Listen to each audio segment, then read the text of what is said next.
창세기 6장 1절에서 4절까지. 창세기 6장 1절로 4절 읽습니다. 사람이 땅 위에 번성하기 시작할 때에 그들에게서 딸들이 나니 하나님의 아들들이 사람의 딸들의 아름다움을 보고 자기들의 좋아하는 모든 여자를 아내로 삼는지라. 여호와께서 이르시되 나의 영이 영원히 사람과 함께하지 아니하리니 이는 그들이 육신이 됨이라. 그러나 그들의 날은 120년이 되리라 하시니라. 당시의 땅에는 네피림이 있었고 그 후에도 하나님의 아들들이 사람의 딸들에게로 들어와 자식을 낳았으니 그들은 용사라 고대에 명성이 있는 사람들이었더라. 영의 사람과 육신의 사람. 아담과 하와가 범죄한 이후 태어난 후손들. 가인의 후예들은 부패하고 회역한 모습으로 전락하고 있었고요. 하나님께서 억울하게 죽은 아벨 대신 주신 아들 셋, 그 셋의 후손들은 에노스 때에 하나님의 이름을 부르며 여호와 이름을 부르며 예배하는 자손들로서 에녹은 하나님과 동행하는 경건한 사람이었고 죽음을 보지 않고 하나님께 올리우게 되었죠. 그의 아들은 무두셀라였습니다. 그가 죽으면 심판이 온다. 이런 의미를 가진 이름을 가지고 하나님께서 이제 무두셀라가 살아있는 동안에 하나님의 심판이 이 땅에 임할 것을 경고한 것이죠. 그러니까 무두셀라는 선지자예요. 내가 죽으면 이 땅에 심판이 임할 거야. 내가 살아있는 동안 하나님께로 돌아오기 바란다. 그래서 그의 아들 라멕과 그의 아들인 노아, 증손자죠. 노아 시대에 배를 방주를 짓게 하셨죠. 구체적으로 말씀하셨어요. 노아에게 홍수로 심판할 거라고. 그러니까 무두셀라가 계속 그때까지 살아있다가 그가 죽는 해 600세 되던 노아가 600세 되는 해에 심판이 쏟아지죠. 그러니까 그 기간 동안 무두셀라가 살아있는 기간 동안 이 땅의 모든 사람들이 하나님의 심판이 있으니 돌아오시오. 기회를 주고 계신 것이었다. 묵상했습니다. 노아를 주었는데 노아의 이름은 안위자, 위로자란 뜻이죠. 애통하고 돌아오면 노아를 통해서 위로받고 구원받는 길이 열린다. 그러니까 노아의 때에 심판의 경고와 어떻게 그것이 성취되는가가 잘 나타나게 되겠지요. 이게 이제 셋의 후손들입니다. 하나님의 구속사를 이어가는 사람들이겠죠. 1절에 보니 하나님의 아들들과 사람의 딸들이 나오네요. 여기서 하나님의 아들들과 사람의 딸들은 누구이겠는고? 우리 선행절에서 묵상해 보면 알겠죠? 하나님의 아들들은 셋의 후손들이라고 봐야죠. 에녹과 같이 경건한 사람들이죠.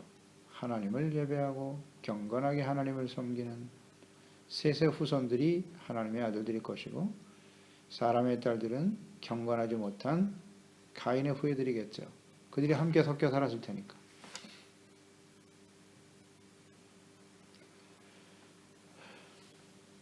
그들이 함께 있었다.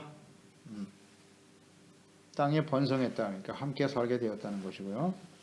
2절에 하나님의 아들들이 사람의 딸들의 아름다움을 보고 자기들이 좋아하는 모든 여자를 아내로 삼았다. 드디어 부패하고 타락한 모습이 보이는군요. 경건한 셋의 자손들이 사람의 딸들, 즉 가인의 후손인 딸들의 아름다움을 보고 모든 여자를 아내로 삼았다. 자기가 좋아하는 모든 여자를. 이게 패역한 모습이죠. 경건하고 하나님을 경외하는 셋의 후손들은 여자를 취할 때, 아내를 취할 때 그 중심이 무엇이 되어야 할고? 경건함이잖아요. 하나님을 경외하고 경건한 여자, 현숙한 여자를 아내로 맞이해야 될 텐데 아름다움을 보고 그랬죠. 그러니까 외모의 아름다움만 보고 아내로 선택했다. 이게 바로 부패와 타락의 가장 중요한 특성이고 시작이에요. 창세기에 나와 있네 벌써 창세기에. 아름다움. 외모만 보고 여자를 선택했다. 그리고 자기가 좋아하는 모든 여자라고 그랬으니까. 일부 일처가 여기서 깨어지는 거예요. 그저 여자를 외모의 아름다움, 성적인 대상으로만 보는 거지. 이런 모습이 그때도 있었다. 그것을 최고의 가치로 여겼다. 부패함이죠. 이러한 타락의 모습이 셋의 아들들에게도 영향을 끼치고 있었다는 것이죠. 셋의 후손들, 하나님의 아들들이 이와 같은 일을 자행하게 되더라. 자기가 좋아하는 모든 여자.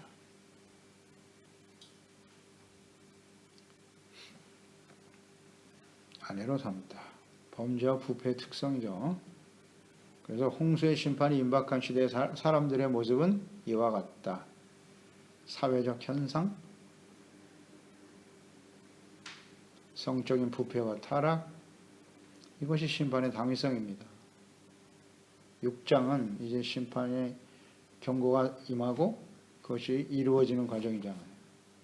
왜 심판이 임할 수밖에 없었는가? 오늘날도 마찬가지죠. 하나님의 아들들, 오늘 이 세상에도 하나님의 아들들과 사람의 딸들이 함께 섞여 살아요. 하나님의 아들들은 예수 그리스도를 믿고 구원받아 하나님의 자녀가 되온 거룩하고 의로운 그리스도인들이죠. 그들이 아내를 선택할 때 외모의 아름다움과 조건 등을 배우자의 선정의 기준으로 삼고 있다는 거죠. 세상은 그래요. 세상은 외모 지상주의, 그래서 성형수술이 난무하고 이게 마지막 때의 증거예요. 세상 사람들은 어쩔 수 없어요. 하나님이 없으니까. 그러나 하나님의 자녀들은 그래서는 안 되잖아요. 외모를 보고 집안, 학벌이 없고 스펙이 어떻고 이게 배우자의 선정 기준이 되더라? 이게 부패의 특성이에요. 이제 곧 심판이 임하겠구나. 그리고 자기가 좋아하는 모든 여자를 아내로 삼고 내가 능력이 없어서 그렇지 돈만 주어줘 보세요. 돈과 시간만 주어지면 별짓을 다 하는 거예요. 지금 그런 상황 아닌가요? 성적으로 아주 문란한 시대죠. 그래서 가정을 깨뜨리고 소돔과 고모라의 심판도 마찬가지잖아요. 성적으로 아주 문란한 시대였죠. 자기가 좋아하는 사람이면 여자뿐만 아니라 남자도 취하고 동성애가 성행하고 난무하죠. 이런 시대에 지금 우리가 살고 있는 거예요. 동성애를 인정하라. 그들의 결혼을 인정하라. 이건 하나님의 말씀을 정면으로 거부하는 거죠. 그러니까 이상한 일도 아니에요. 과거에도 있었고 모든 시대에 있었고 지금도 있는 거죠. 그러나 이렇게 패역한 모습,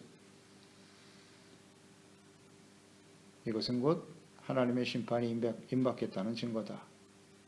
성경을 보면 이렇게 다 깨달을 수가 있잖아요. 이런 상황들이 무엇을 의미하는 것인지. 마지막 심판이 임박했다는 징조예요. 이걸 보고 깨달아야죠. 사회적인 일반적인 현상이야. 그렇지 않아요. 성경을 통해서 봐야죠, 우리는. 역사의 주인, 섭리하시는 분은 하나님이시거든요. 이런 일들이 벌어지면 심판이 임한다. 그거 가르쳐주고 있는 말씀이잖아요. 그러니까 하나님의 자녀들이, 하나님의 아들들이 어떤 선택을 하는가. 지금 세속화되고 있다는 거예요. 3절에 여호와께서 이르시되 나의 영이 영원히 사람과 함께하지 아니할 것이다. 이는 그들이 육신이 되었기 때문이야. 그러나 그들의 날은 120년이 되리라 하시니라. 나의 영이 영원히 사람과 함께하지 아니할 것이다. 육신이 되었기 때문이라는 뜻이거든요. 그러니까 영이 함께할 수 없다라고 하는 것은 하나님께서 아담을 지으실 때 그 코에 생기를 불어넣어 하나님의 영을 불어넣어서 생명이 되게 하셨지 않습니까? 근데 그들이 범죄하고 타락함으로써 영이신 하나님을 거부해 버렸잖아요. 그 죄로 인해서 이제 하나님의 영이 그들 가운데 임할 수가 없게 되었다는 뜻이에요. 이 노아 시대에 이 패역함과 악함으로 인해서 하나님의 영이 그들과 함께할 수 없다. 더 이상 하나님과의 영이신 하나님과의 교제가 끊어졌다는 얘기예요. 죄로 인해서 죄가 너무 극심하기 때문에. 그래서 그냥 육신이 되었다. 육신의 정욕, 안목의 정욕, 그저 육체가 시키는 대로만 살아가는 그런 상태가 되었다는 뜻이에요. 영이 죽어버렸어요. 죄로 인해서. 더 이상 교통이 안 돼. 그래서 사람들이 범죄하게 되면 죄로 인해서 영이 죽는 거예요. 하나님을 알 수도 없고 하나님과 교통할 수도 없게 된다. 그런 의미예요. 오직 육신만을 위해서 살아가게 되는 것이죠. 예. 로마서 8장 5절로 9절에 잘 말씀하고 있죠. 육신을 따르는 자는 육신의 일을, 영을 따르는 자는 영의 일을 생각하나니 육신의 생각은 사망이요 영의 생각은 생명과 평안이니라. 육신의 생각은 하나님과 원수가 되나니 이는 하나님의 법에 굴복하지 아니할 뿐 아니라 할 수도 없음이라. 육신에 있는 자들은 하나님을 기쁘시게 할 수 없느니라. 만일 너희 속에 하나님의 영이 거하시면 너희가 육신에 있지 아니하고 영에 있나니 누구든지 그리스도의 영이 없으면 그리스도의 사람이 아니다. 아멘. 육신의 사람과 영의 사람이 있다는 거죠.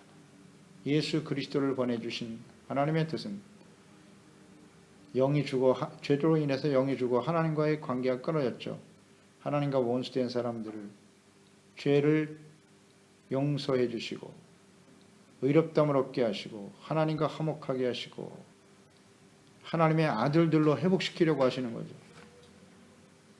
육의 사람이 아니라 영의 사람이 되는 거예요. 영이 소생하여 영이신 하나님을 인식하게 되고 그 하나님께 나아가 말씀을 통해서 죄를 깨닫고 회개하고 용서받고 하나님의 은혜를 감사하고 찬양하며 주님을 예배하는 자가 되게 하더라. 그게 예수님을 보내신 의미잖아요. 목적이고요. 그래서 그리스도의 영이 없는 사람은 그리스도의 사람이 아닌 거죠. 여전히 육신에 속해 살아가는 거예요. 영의 사람과 육신의 사람이 있다. 그 당시에는 하나님의 아들들과 사람의 딸들이라고 표현했다. 이것은 모든 시대에 이 두 부류의 사람이 사는 거예요. 오늘날 이 시대도 마찬가지예요. 나는 영에 속한 사람입니까? 육신에 속한 사람입니까? 열매를 보면 알겠죠. 열매를. 어렵지 않아요. 우리 안에는 육체의 소욕과 성령의 소욕이 끊임없이 갈등하고 있다. 예수 그리스도로 말미암아 우리가 하나님의 아들들이 되었는데 그렇다면 당연히 하나님의 성령의 인도하심을 따라 살아야죠. 선택을 해야 합니다. 세상은 육신의 정욕, 안목의 정욕, 이 세상의 자랑으로 가득합니다. 죄악으로 가득하죠. 그래서 성령을 쫓아 행하면 사랑이라 화평, 오래 참은 자비, 양선, 충성문이 절제 열매가 나타나겠죠. 빛의 열매는 의와 거룩함과 진실함의 열매가 나타나겠죠.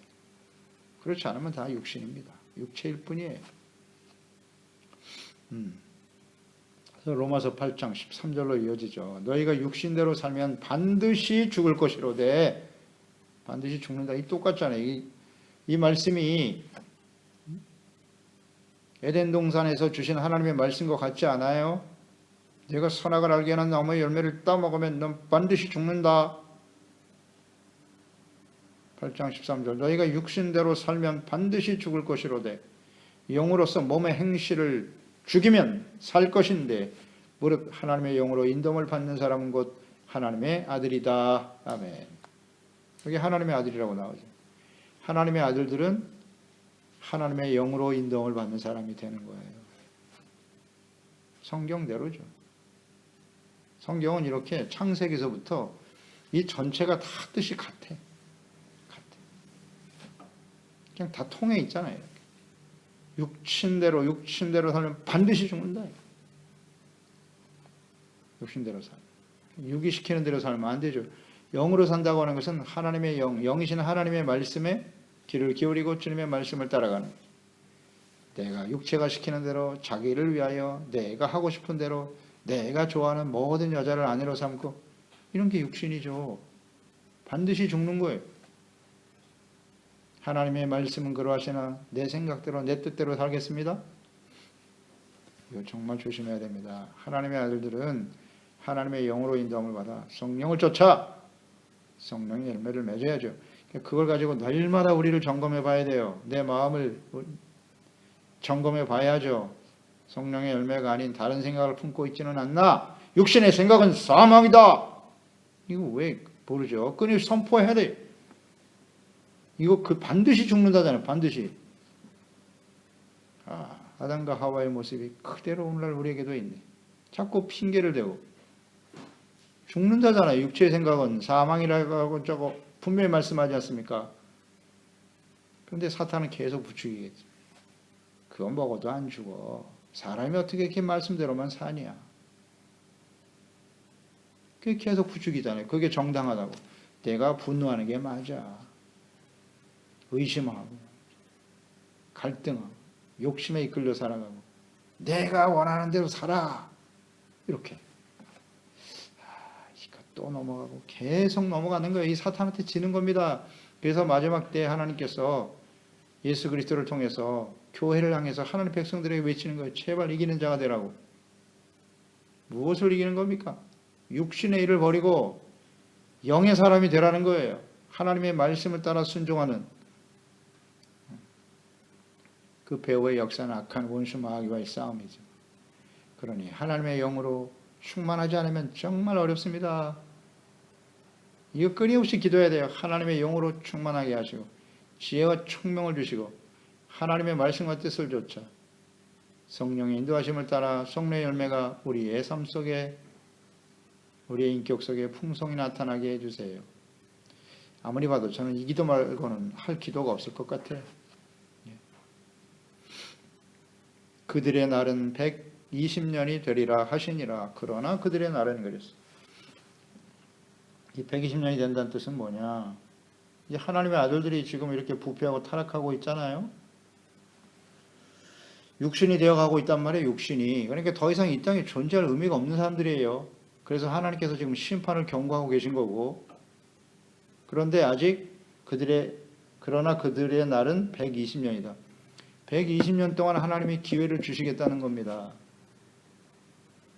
그런 뜻이에요, 이게. 그래서 이제 구체적으로 이 120년 동안 무슨 일을 하시는고? 노아에게 명하시는 거죠. 배를 만들어. 이렇게 패역한 사람들 쓸어버려도 그만인데 하나님이 120년 동안 방주를 짓게 하시면서 기회를 주시겠다는 뜻이에요. 이 120년의 의미는 그런 거예요. 그러니까 이렇게 육신이 되어 영적으로 사망에 처하고 범죄함으로써 하나님과의 교제가 끊어지고 육신의 정욕을 따라 살아가는 사람들을 떼서 너희들의 날은 앞으로 120년이야. 그때는 막 900세, 평균 연령이 912세 아닙니까? 거의 1000년 가까이 살던 시대인데 하나님께서 너희들에게 앞으로 남은 시간은 120년 뿐이야 라고 선포하신 거예요. 120년 뿐이라. 그러니까 이 말을 들었던 그 당시의 사람들이 제대로 의미를 몰랐을 것 같아요. 뭐야 우리가 900년, 1000년을 사는데 문 120년. 이런 의미였던 거죠. 심판하시겠다는 얘기입니다. 그래서 노아에게 이 말씀을 하신 후에 방주를 지어라 하신 거예요. 그러니까 이렇게 패역한 사람들에게 주어진 120년은 그들이 회개하고 돌이킬 수 있는 기회를 주신 것이다. 하나님의 자비와 긍휼하심이다. 하나님은 공의로우신 분이세요. 육신을 쫓아 살아가는 죄악된 삶을 선택하며 살아가는 사람들에 대해서는 하나님의 공의로 심판하실 수밖에 없어요. 이걸 절대 잊으면 안 돼요. 하나님의 속성을 거부하면 안 된다고. 그러나 돌이킬 수 있는 기회를 충분히 주시고 심판 중에도 긍휼을 잊지 않으시는 하나님이세요. 하나님이시죠. 그래서 출애굽기 33장 19절에도 여호와께서 이르시되 내가 내 모든 선한 것을 내 앞으로 지나가게 하고 여호와 이름을 내 앞에 선포하리라. 나는 은혜 베풀 자에게 은혜를 베풀고 긍휼히 여길 자에게 긍휼을 베푸느니라. 시편 145편 9절에 여호와께서는 모든 것을 선대하시며 그 지으신 모든 것에 긍휼을 베푸시는 도다. 마태복음 9장 13절에 예수님께서 나는 긍휼을 원한다. 제사를 원하지 아니하노라. 하신 뜻이 무엇인지 배워라. 나는 의인을 부르러 온 것이 아니야 죄인을 부르러 왔노라. 죄인에게 긍휼을 베풀기 위해서 오신 분이 예수님이세요. 하나님은 모든 죄인들에게 긍휼을 베풀기를 지금도 기다리고 계십니다. 그래서 예수님을 보내시고 지금 2000년 동안 기다리고 계시는 거예요. 마지막이니까요. 우리가 아직 살아있는 이유는 하나님이 우리를 긍휼히 여기시기 위함이다. 잊지 말아야죠. 나는 완벽한 의인이니까 긍휼 필요 없어요. 이런 사람이 멸망에 가장 먼저 떨어지는 거예요. 멸망의 원인인 거예요. 이게. 하나님이 없는 사람들이 어쩔 수 없지만 하나님의 아들들이 말입니다. 죄 가운데 사람의 딸들과 연합하여 세속화되어지면서 말이죠. 자신은 죽지 않을 거라고. 그렇지 않아요. 하나님의 공의 앞에 설 수 있다는 사실을 알고 긍휼 애통하는 자가 되어야죠. 겸손한 자가 되고. 사절에 당시의 땅에 네피림이 있었다. 후에도 하나님의 아들 사람의 딸들에게 들어와 자식을 낳았으니 그들은 용사다. 고대 명성 있는 사람들이었다. 네피림은 장부란 뜻이에요. 거인. 그러니까 신체적으로 거대하고 힘이 강하다는 의미도 있고요. 이 네피림에는 도덕적인 특성도 나타나 있는데 무법하다, 난폭하다라는 의미를 갖고 있어요. 그러니까 거대한 힘을 가진 난폭한 사람들이란 뜻이에요. 네피림. 그러니까 이들은 곧 하나님과의 영적인 교제가 끊어지고 육신대로 살아가는 사람들의 특성이에요. 민수기 13장 33절 가나안 땅에 나타나죠. 정탐했을 때 거기에 네피림 후손이 있었다. 아낙 자손의 거인들도 보았나니 네피림 거인이에요. 우리는 스스로 보기에도 메뚜기 같으니 그들이 보기에도 그와 같았을 것이다. 그럼 뭐예요?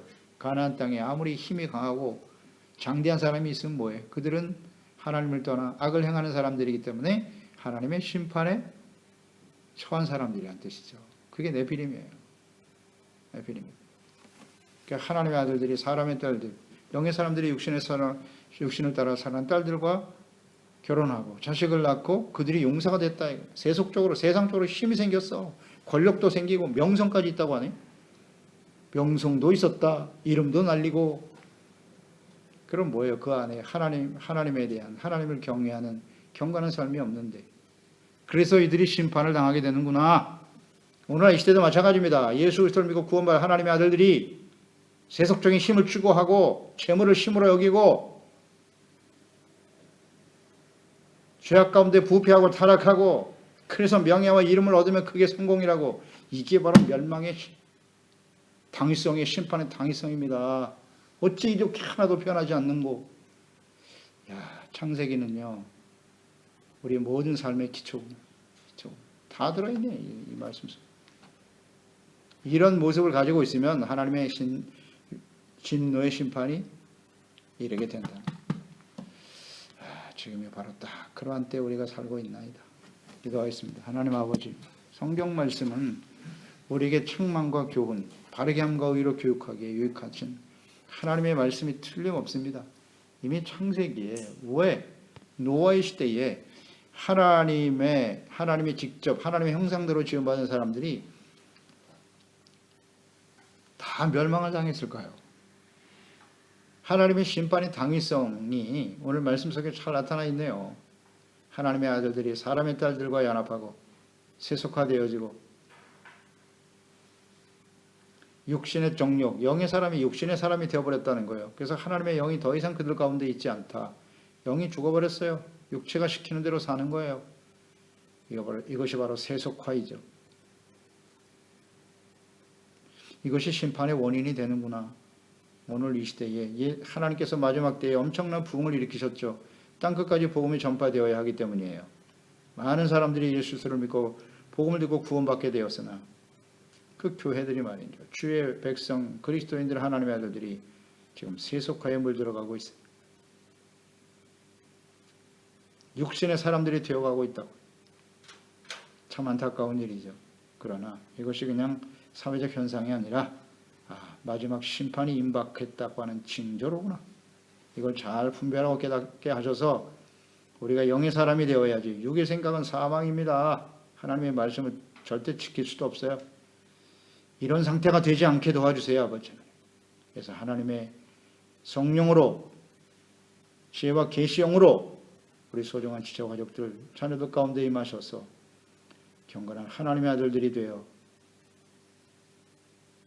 이 악한 세대를 이기며 주님께 영광을 돌리는 삶이 될 수 있도록 지켜주세요. 예수님의 이름으로 기도드리옵나이다.